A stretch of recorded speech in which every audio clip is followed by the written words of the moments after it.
inspired him. Mike didn't grow up a Republican. As President Reagan said, freedom is never more than one generation away from extinction. His grandfather was a hard-working Irish immigrant who drove a bus to provide for his family. His father served our nation bravely in the Korean War and earned a Bronze Star.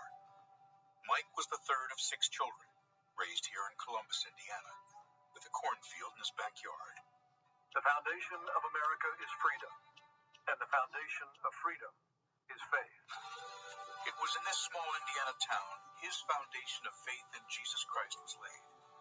And from that conviction sprung his love of people and service to others. It was at a church service where Mike met the love of his life, Karen. They married and have 3 children, Michael, Charlotte, and Audrey. I'm a Christian, a conservative, and a Republican, in that order. Mike became the president of a free market think tank, the host of a statewide conservative radio show, and then a congressman. In Washington, Mike quickly became known as a foremost defender of freedom. He led conservatives in the fight to protect our time-honored values of family, faith, life, liberty, and limited government. Our nation's strength begins at home, because strong families make a strong America.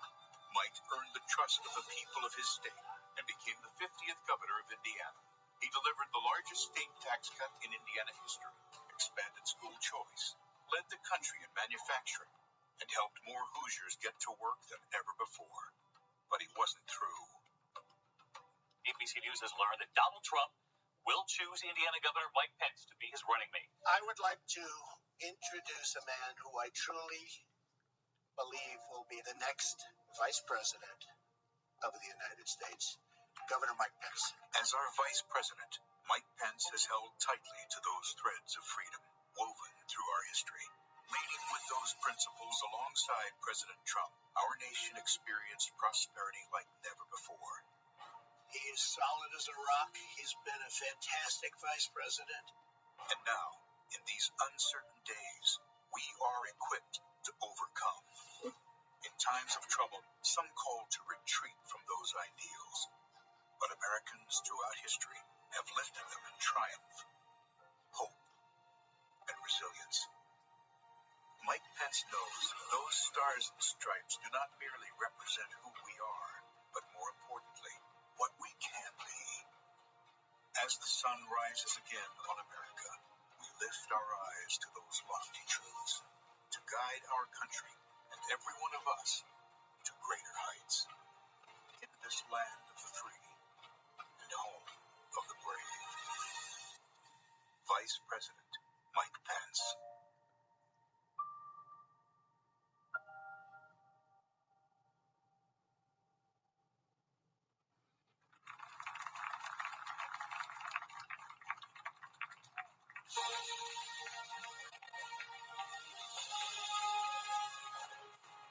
Please welcome the Vice President of the United States, Mike Pence, accompanied by the Second Lady, Mrs. Karen Pence.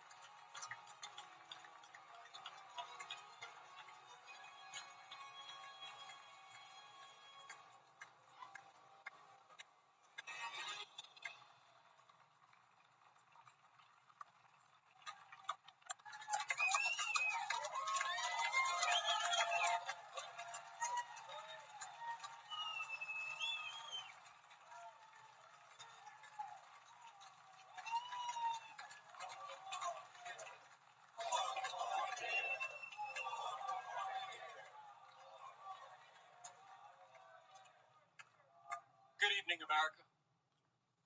It's an honor to speak to you tonight from the hallowed grounds of Fort McHenry, the site of the very battle that inspired the words of our national anthem. Those words have inspired this land of heroes in every generation since. It was on this site 206 years ago when our young republic heroically withstood a ferocious naval bombardment from the most powerful empire on earth. They came to crush our revolution, to divide our nation, and to end the American experiment. The heroes who held this fort took their stand for life, liberty, freedom, and the American flag. And those ideals have defined our nation. But they were hardly ever mentioned at last week's Democratic National Convention. Instead, Democrats spent 4 days attacking America. Joe Biden said that we were living through a season of darkness. But as President Trump said, where Joe Biden sees American darkness, we see American greatness.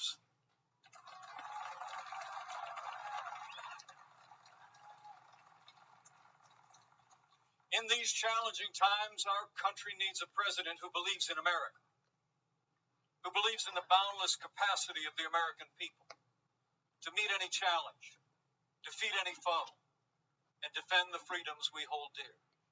America needs 4 more years of President Donald Trump in the White House.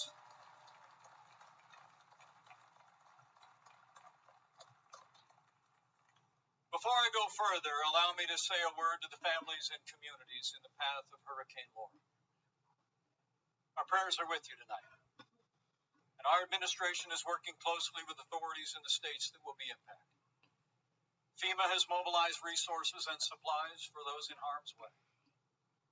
This is a serious storm, and we urge all those in the affected areas to heed state and local authorities. Stay safe, and know that we'll be with you every step of the way to support, rescue, respond, and recover in the days and weeks ahead. That's what Americans do.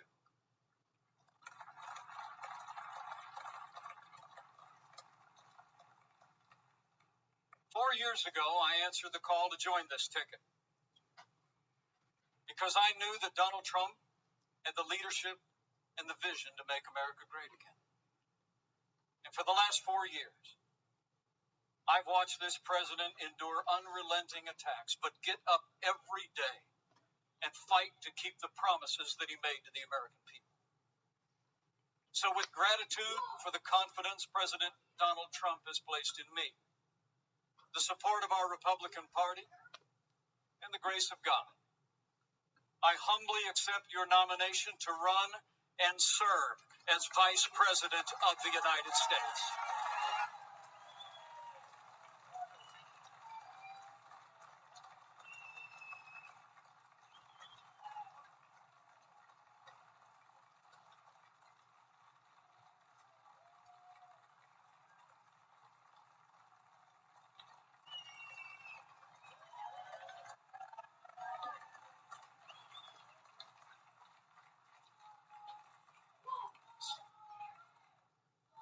Serving the American people in this office has been a journey I never expected. It's a journey that would not have been possible without the support of my family, beginning with my wonderful wife, Karen.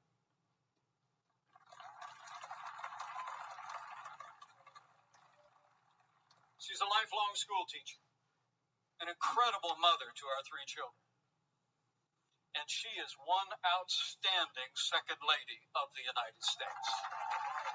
I'm so proud of her. And we couldn't be more proud of our 3 children. Marine Corps Captain Michael J. Pence and his wife, Sarah. Our daughter, Charlotte Pence Bond, an author, and the wife to Lieutenant Henry Bond, who is currently deployed and serving our nation in the United States Navy.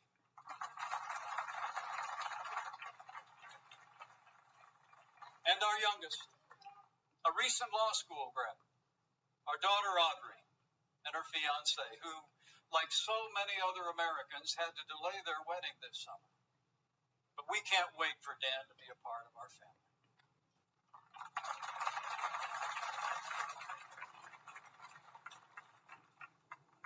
addition, my wife and kids, the person who shaped my life the most, is also with us tonight. My mom, Nancy.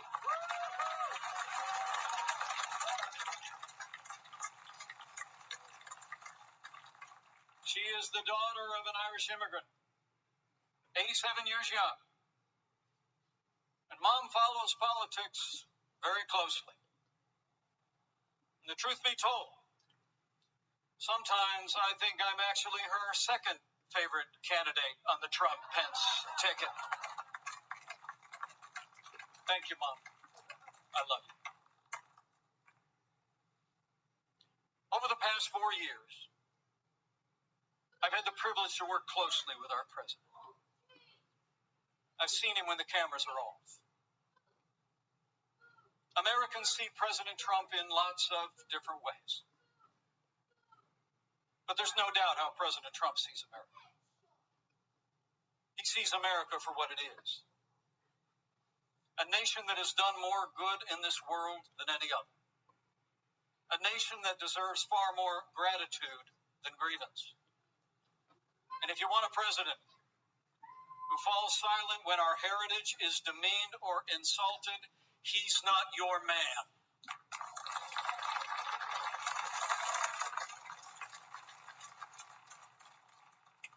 Now, we came by very different routes to this partnership. And some people think we're a little bit different. But you know, I've learned a few things watching him deal with all that we've been through over the past 4 years. He does things in his own way, on his own terms. Not much gets past him. And when he has an opinion, he's liable to share it. He's certainly kept things interesting. But more importantly, President Donald Trump has kept his word to the American people.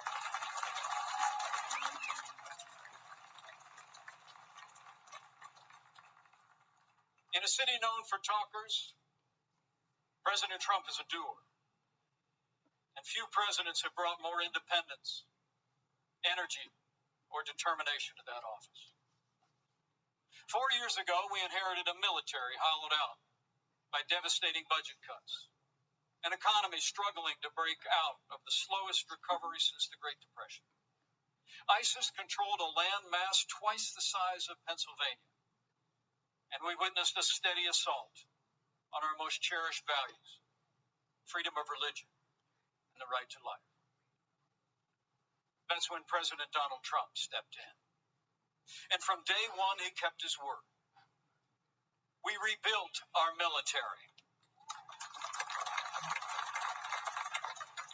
This president signed the largest increase in our national defense since the days of Ronald Reagan and created the first new branch of our armed forces in 70 years, the United States Space Force.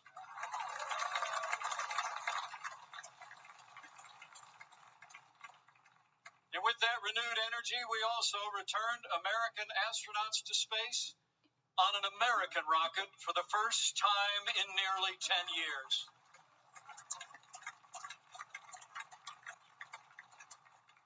And after years of scandal that robbed our veterans of the care that you earned in the uniform of the United States, President Trump kept his word again. We reformed the VA, and Veterans Choice is now available for every veteran in America.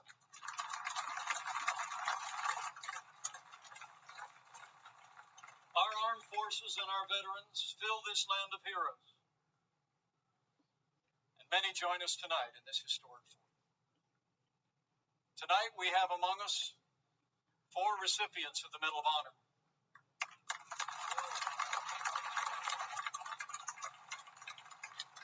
Six recipients of the Purple Heart. A Gold Star Medal of a gallant naval suit. And wounded warriors from Soldier Strong, a group that serves our injured veterans every day. We are honored by your presence, and we thank you for your service.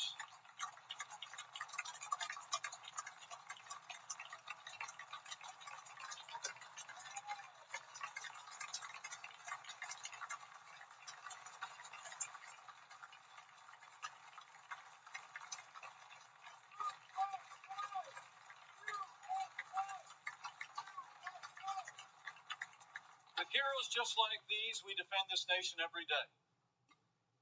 And under this commander-in-chief, we've taken the fight to radical Islamic terrorists on our terms, on their soil.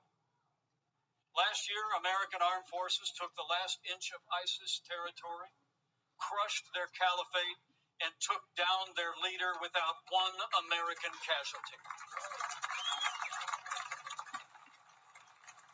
And I was there when President Trump gave the order to take out the world's most dangerous terrorist. Iran's top general will never harm another American because Qasem Soleimani is gone.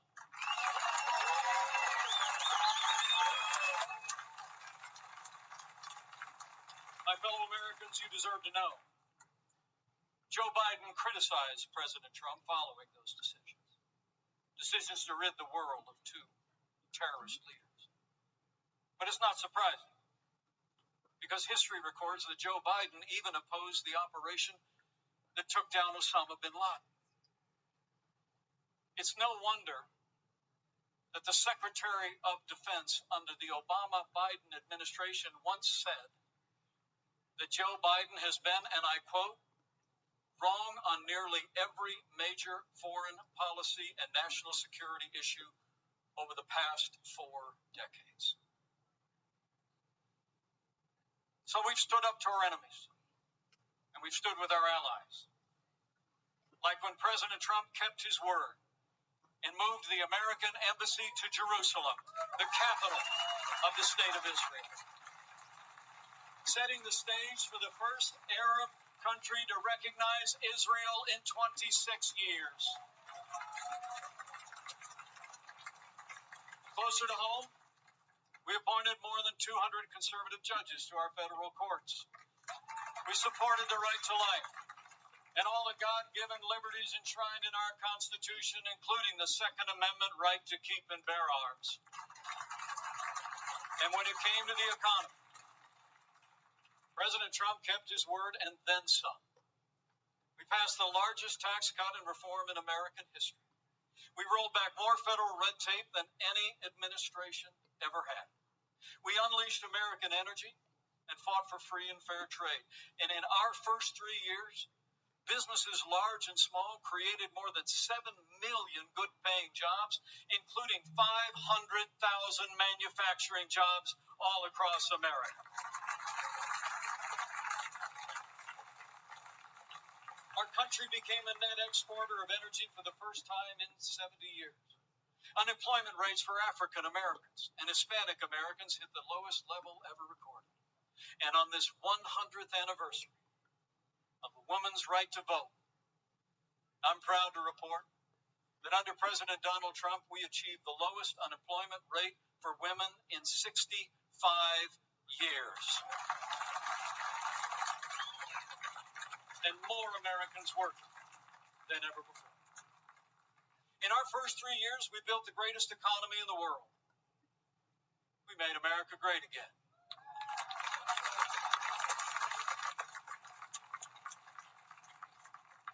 And then the coronavirus struck from China. Before the first case of the coronavirus spread within the United States, the president took unprecedented action and suspended all travel from China, the second largest economy in the world. Now, that action saved untold American lives. And I can tell you firsthand, it bought us invaluable time to launch the greatest national mobilization since World War II.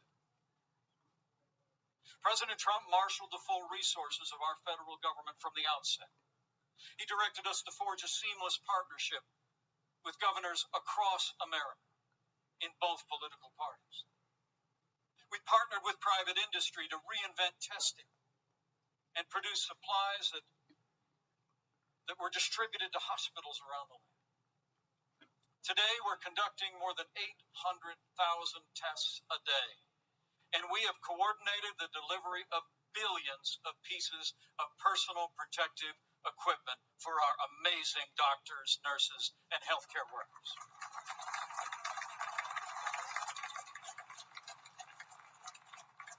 We saw to the manufacture of 100,000 ventilators in 100 days. And no one who required a ventilator was ever denied a ventilator in the United States.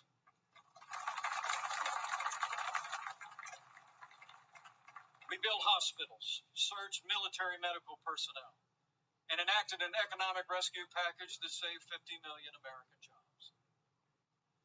As we speak, we're developing a growing number of treatments known as therapeutics, including convalescent plasma that are saving lives all across America. Now, last week, Joe Biden said that no miracle is coming. Well, what Joe doesn't seem to understand is that America is a nation of miracles. And I'm proud to report that we're on track to have the world's first safe, effective coronavirus vaccine by the end of this year.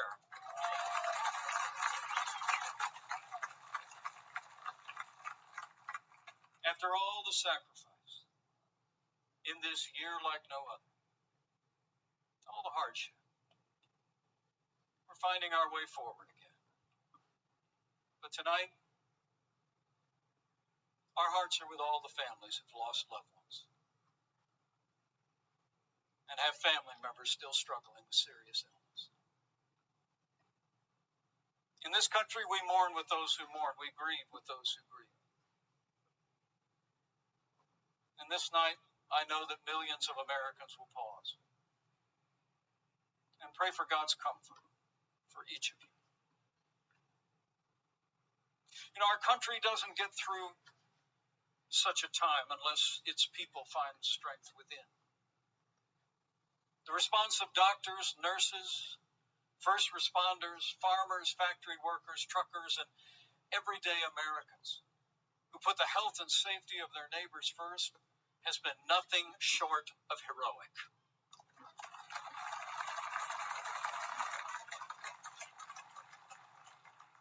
Veronica Sayez put on her scrubs every day. Day in and day out, went to work in one of New York City's busiest hospitals. She stayed on the job, put in the long hours until it was done, and then got back in her neighborhood and helped neighbors and friends struggling. Her brother William is a New York City firefighter. And they're both emblematic of heroes all across this country. They're with us tonight. And I say to them and to all of you, you have earned the admiration of the American people, and we will always be grateful for your service and care.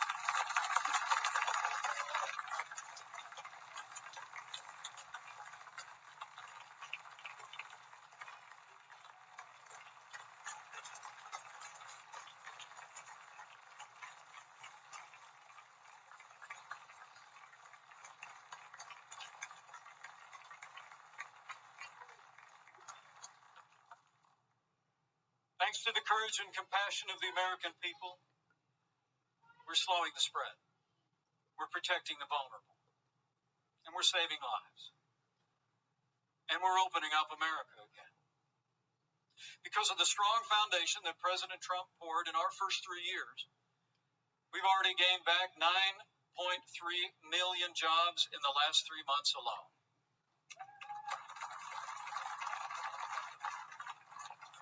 And we're not just opening up America again.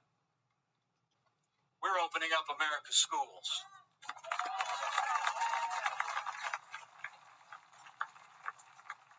And I'm proud to report that my wife, Karen, that school teacher I've been married to, will be returning to her classroom next week. And so to all of our heroic teachers and faculty and staff, thank you for being there for our kids. We're going to stay with you every step of the way.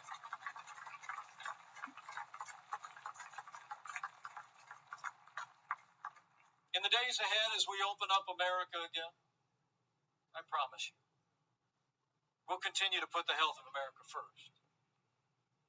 As we work to bring this economy back, we all have a role to play, and we all have a choice to make.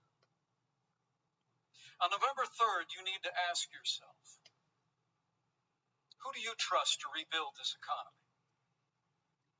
A career politician who presided over the slowest economic recovery since the Great Depression? Or a proven leader who created the greatest economy in the world? The choice is clear. To bring America all the way back, we need 4 more years of President Donald Trump in the White House.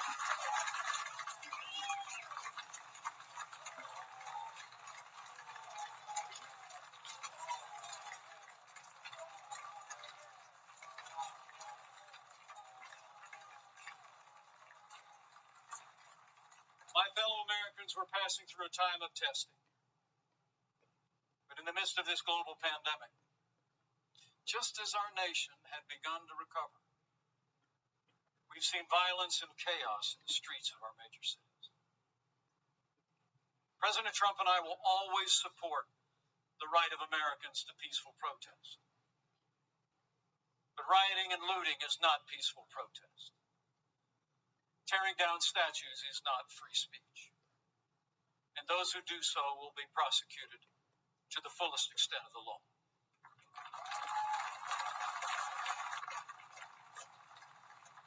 Last week, Joe Biden didn't say one word about the violence and chaos engulfing cities across this country. So let me be clear. The violence must stop, whether in Minneapolis, Portland, or Kenosha. Too many heroes have died defending our freedom to see Americans strike each other down. We will have law and order on the streets of this country for every American of every race and creed and color.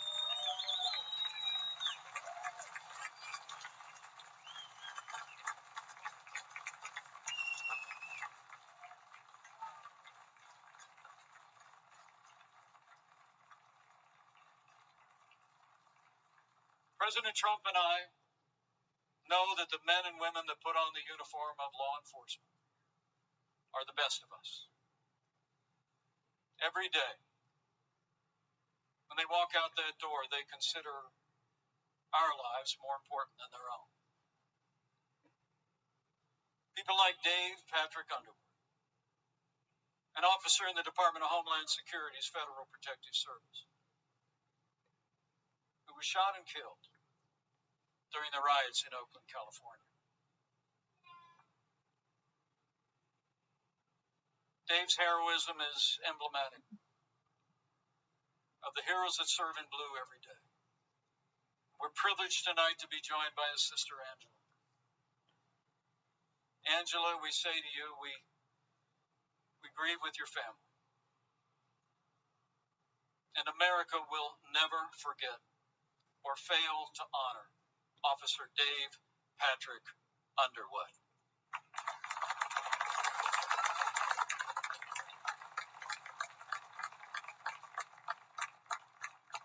The American people know we don't have to choose between supporting law enforcement and standing with our African American neighbors to improve the quality of their lives, education, jobs, and safety.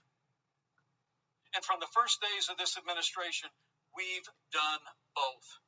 And we will keep supporting law enforcement and keep supporting our African American and minority communities across this land for 4 more years.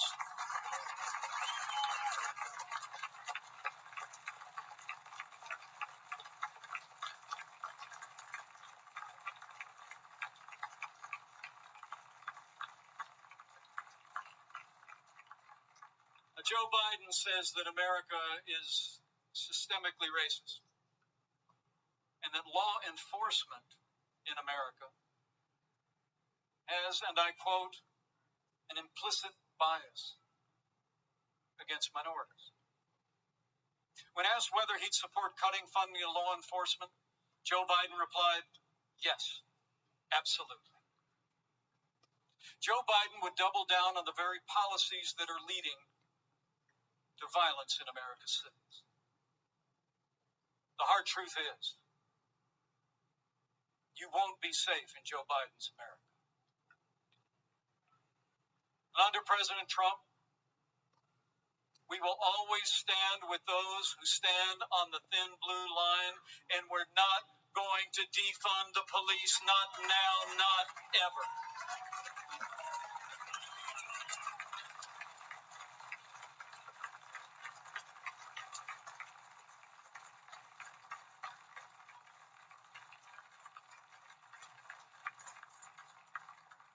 My fellow Americans, we're passing through a time of testing, but soon we will come to a time for choosing.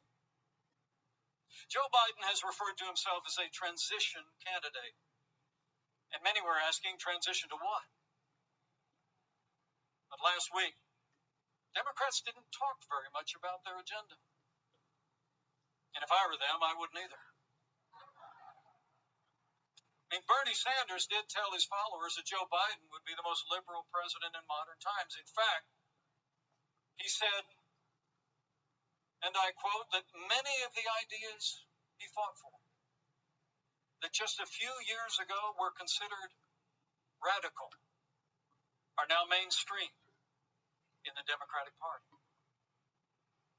At the root of their agenda is the belief that America is driven by envy, not aspiration. That millions of Americans harbor ill will toward our neighbors instead of loving our neighbors as ourselves. The radical left believes that the federal government must be involved in every aspect of our lives to correct those American wrongs. They believe the federal government needs to dictate how Americans live, how we should work, how we should raise our children, and in the process deprive our people of freedom, prosperity, and security. Their agenda is based on government control. Our agenda is based on freedom.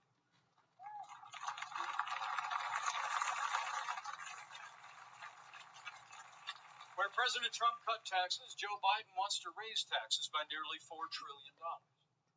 Where this president achieved energy independence for the United States, Joe Biden would abolish fossil fuels, end fracking, and impose a regime of climate change regulations that would drastically increase the cost of living for working families. Where we fought for free and fair trade, and this president stood up to China and ended the era of economic surrender, Joe Biden has been a cheerleader for communist China. He wants to repeal all the tariffs that are leveling the playing field for American workers. And he actually criticized President Trump for suspending all travel to China at the outset of this pandemic. Joe Biden is for open borders, sanctuary cities, free lawyers and health care for illegal immigrants. President Trump, he secured our border and built nearly 300 miles of that border wall. Joe Biden wants to end school choice. President Trump believes that every parent should have the right to choose where their children go to school, regardless of their income or area code. President Trump has stood without apology the sanctity of human life every day of this administration. Joe Biden, he supports taxpayer funding of abortion right up to the moment of birth. When you consider their agenda, it's clear. Joe Biden would be nothing more than a Trojan horse for the radical left. The choice in this election has never been clearer. The stakes have never been higher. Last week, Joe Biden said democracy's on the ballot. And the truth is, our economic recovery is on the ballot. Law and order are on the ballot. But so are things far more fundamental and foundational to our country. In this election, it's Not so much whether America will be more conservative or more liberal, more Republican or more Democrat. The choice in this election is whether America remains America. It's whether we will leave to our children and our grandchildren a country grounded in our highest ideals of freedom, free markets, and the unalienable right to life and liberty, or whether we will leave them a country that's fundamentally transformed into something else. We stand at a crossroads, America. President Trump has set our nation on a path of freedom and opportunity. Joe Biden would set America on a path of socialism and decline. But we're not going to let it happen.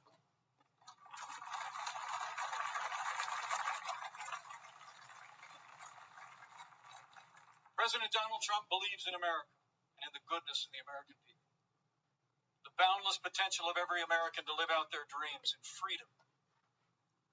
Every day, President Trump has been fighting to protect the promise of America. Every day, our president has been fighting to expand the reach of the American dream.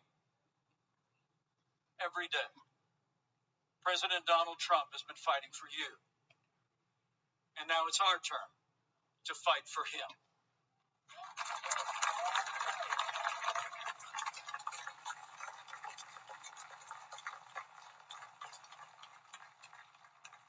On this night in the company of heroes,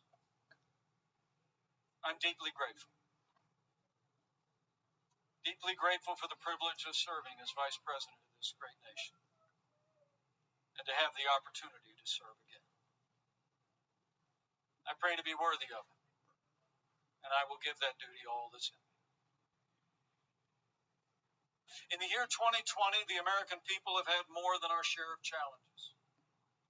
But thankfully, we have a president with the toughness, energy, and resolve to see us through. Now, those traits actually run in our national character.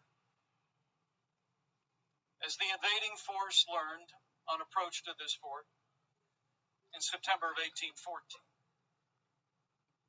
against fierce and sustained bombardment, our young country was defended by heroes, not so different from those who are with us tonight. The enemy was counting on them to quit, but they never did. Fort McHenry held, and when morning came, our flag was still here.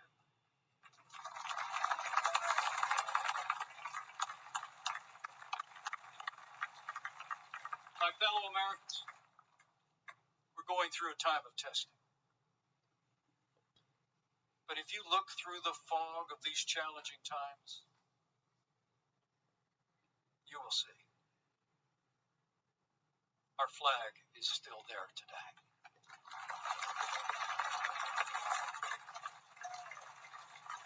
That star-spangled banner still waves over the land of the free and the home of the brave.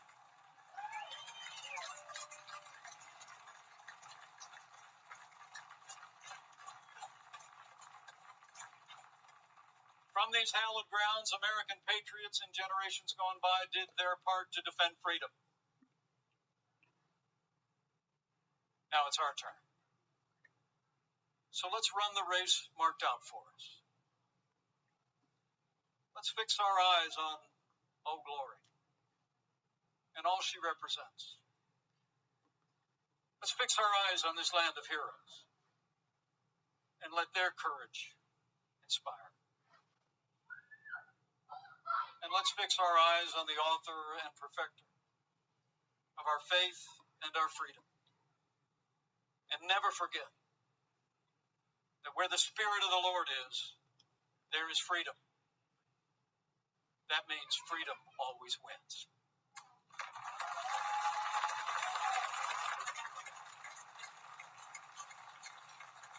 My fellow Americans, thank you for the honor of addressing you tonight and the opportunity to run and serve again as your Vice President. I leave here today inspired, And I leave here today more convinced than ever that we will do in our time as Americans have done throughout our long and storied past. We will defend our freedom and our way of life. We will reelect our president and principled Republican leaders across the land. And with President Donald Trump in the White House for 4 more years, and with God's help, we will make America great again. Again. Thank you. God bless you. And God bless the United States.